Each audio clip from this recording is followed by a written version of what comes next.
नमस्कार, मैं गोवर्धन चौधरी और आप देख रहे हैं हमारा समाचार। देखिए, आज बात करेंगे जेट परीक्षा पर। जेट परीक्षा क्या होती है, किस तरह उसका एग्ज़ाम होता है और कैसे इसकी तैयारी करनी होती है। क्योंकि आने वाले जो 27 तारीख है उसको जेट की जो सरकार ने परीक्षा डेट डिसाइड की है वो है। जेट परीक्षा की तैयारी करने वाले छात्रों के लिए ये वीडियो आज बनाया जा रहा है, ये वीडियो आज शूट किया जा रहा है। क्योंकि 27 तारीख बहुत नज़दीक अब आ चुकी है।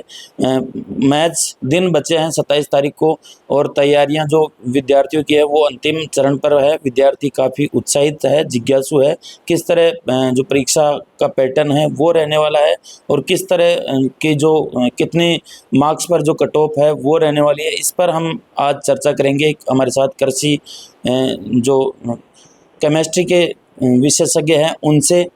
सर, किस तरह का एग्ज़ाम है, क्या कुछ कहना चाहेंगे? 27 तारीख बहुत नज़दीक है, किस तरह छात्र तैयारी करें? महज दिन अब बचे हैं छात्रों के लिए। जेट परीक्षा है पूरे प्रदेश भर के जो कृषि शिक्षा की तैयारी करने वाले, एक तरह से कहें जेट परीक्षा को कृषि शिक्षा का द्वार इसको कह सकते हैं। किस तरह छात्रों को तैयारी करनी चाहिए, क्या कुछ इस परीक्षा के लिए आप कहेंगे?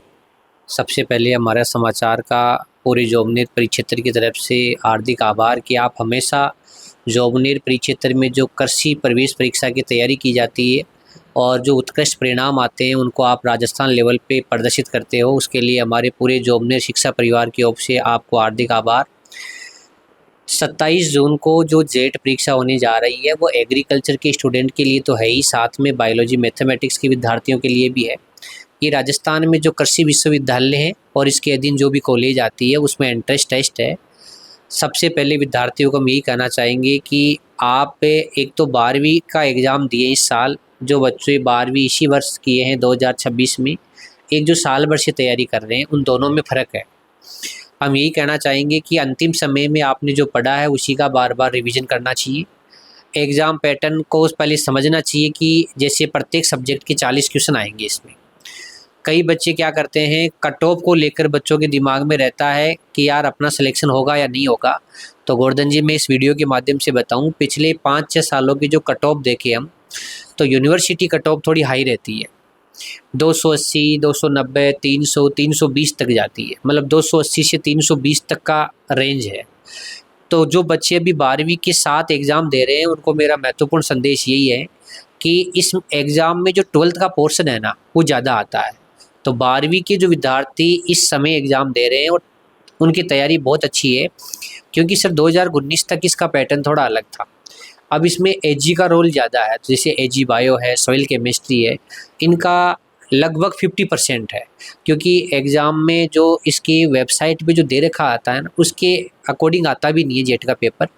तो इस वीडियो के माध्यम से मैं सबसे महत्वपूर्ण बात पहली है कि आपका जो एग्ज़ाम का पैटर्न है 40-40-40 वाला, तो 120 में से आपको कतई आप नीट के जैसे देना चाहो तो नीट का पेपर तो प्योर एनसीईआरटी आता है, तो उसमें तो एनसीईआरटी के बाहर जाता नहीं है, तो बच्चे पूरा स्कोर करते हैं। जेड पेपर में सिलेबस के अकॉर्डिंग एनसीईआरटी नहीं है, तो इसमें कोई बच्चा ये नहीं सोचे कि मेरा पूरा स्कोर आए, और पूरा स्कोर कभी आता भी नहीं है। जो टॉप करता है उसके भी 400 के आसपास नंबर रहते हैं। तो गोवर्धन जी, सबसे पहले तो आप का सबसे आभार इसलिए है कि ये वीडियो उन विद्यार्थियों के लिए बहुत फ़ायदेमंद रहेगा जो विद्यार्थी 12वीं के साथ है। जो साल भर की तैयारी कर रहे हैं उन विद्यार्थियों के लिए विशेष सूचना ये है कि आप जो रिवीजन कर रहे हो, जो पढ़ा है उसी को पढ़ना है, आपको नया मटेरियल अब नहीं पढ़ना है। और अगर आप 40-40 में से अगर आपको 30-30 क्वेश्चन आ रहे हैं ना, तो आपको ऐसा नहीं करना कि बिना आए हुए क्वेश्चनों का भी ऑप्शन भरना है। ग्रामीण क्षेत्र के बच्चे सबसे ज़्यादा बड़ी गलती ये करते हैं कि जो नहीं आ रहा उसका भी ऑप्शन फिल कर देते हैं। गवर्नमेंट ने 5वें ऑप्शन भी रखा है, तो आप 5वें ऑप्शन को भी फिल करिए। ज़रूरी नहीं है कि आपको हर क्वेश्चन आए और एक नेगेटिव मार्किंग से बचे आप, क्योंकि नेगेटिव मार्किंग वाले बच्चे के नेगेटिव मार्किंग ज़्यादा हो जाती है तो फिर स्कोर बहुत कम आ जाता है। आज सब बच्चे जो एग्ज़ाम देने जा रहे हैं वो 200 के आसपास सब बच्चों की रेंज रहती है कि नंबर आ जाए। 200 के नीचे आता है वो नेगेटिव मार्किंग की वजह से ही आता है। और जो बच्चा टॉप यूनिवर्सिटी में सिलेक्शन के लिए अगर तैयारी बहुत अच्छी कर रहा है उसका सपना साकार होगा। बस अपने को जो 5 क्वेश्चन 40 में से ऐसे ढूंढना है कि वास्तव में वो हार्ड है और उन क्वेश्चनों का थोड़ा सॉल्यूशन भी हार्ड है, तो उनको सबसे लास्ट में देखें। सर बहुत कम दिन बचे हैं, मैच 8-7 दिन बचे हैं परीक्षा को। इन अंतिम दिनों में विद्यार्थियों को किस तरह की तैयारी करनी चाहिए? एक बात आपने और कही, 12वीं के साथ जो स्टूडेंट है उनके लिए विशेष क्या संदेश है, और जो साल भर का जो कोर्स कर रहे हैं उनके लिए क्या आप कहेंगे? विद 12th वालों के लिए सबसे अच्छी बात यही है कि जो एग्रीकल्चर के 40 क्वेश्चन हैं और लगभग 12-13 क्वेश्चन एजी बायो के आते हैं और 8-9 क्वेश्चन लगभग सॉइल केमिस्ट्री के आते हैं। तो मैं कह रहा हूँ कि आपका जो 50% पेपर इसमें से है, अगर 120 क्वेश्चन में से 60 क्वेश्चन इस पोर्शन के आ रहे हैं तो ये साल भर वाले बच्चों से भी ज़्यादा सॉलिड है। क्योंकि अभी एग्ज़ाम दे के आए हैं, किसी बच्चे के 91 है, किसी के 98 है, किसी के 100 है, सॉइल केमिस्ट्री में एजी बायो में एजी में नंबर, तो उनकी 12th की किताब तो पूरी है, क्लियर है, और वो साल भर के बच्चों से ज़्यादा क्लियर है।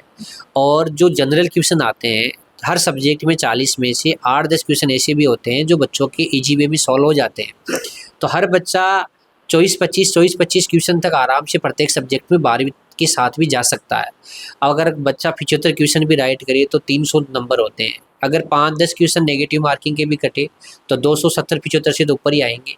तो बच्चा थोड़ी सी सावधानी रखे, नेगेटिव मार्किंग नहीं करे और एक बिल्कुल अनुशासन तरीके से अगर अंतिम दिनों में भी उन्हीं सब्जेक्ट को ज़्यादा पढ़े जो उसको आता है तो आराम से बच्चे का श्योर सिलेक्शन हो सकता है। सर कृषि शिक्षा की जो तैयारी करने वाले बच्चे हैं, परीक्षा का अंतिम समय है, अभिभावकों के लिए क्या संदेश है अंतिम समय में?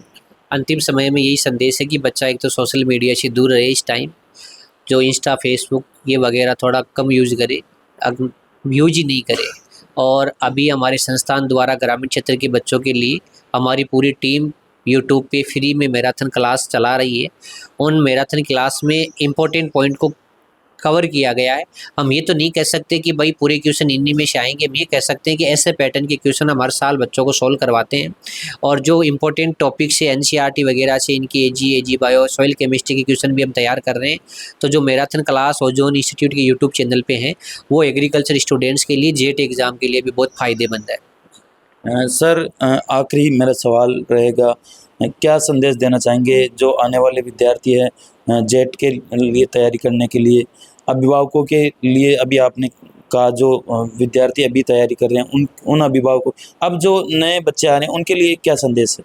नए बच्चे, अभी जो बच्चे जेट का फॉर्म लगा रखे हैं और जेट का एग्ज़ाम दे रहे हैं तो इसी एग्ज़ाम में उनको पूरा प्रयास करना चाहिए कि हम इसी एग्ज़ाम में अच्छा स्कोर पा के निकल जाए और कोई अच्छी कॉलेज में अपना एडमिशन हो जाए। ज़रूरी नहीं है यूनिवर्सिटी मिले, लेकिन अच्छी कॉलेज जो 10-15 साल से चल रही है उनमें तो बहुत अच्छी पढ़ाई है, तो वो साल ख़राब नहीं करे, सबसे बड़ी बात है ये।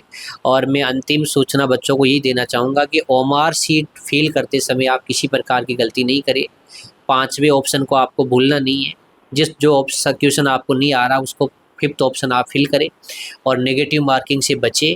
और सबसे ज़्यादा क्वेश्चन अटेंड करने से ज़्यादा नंबर नहीं आएंगे, तो कई बार ये बड़ी गलती है और इसी से मार्किंग बहुत कम हो जाती है।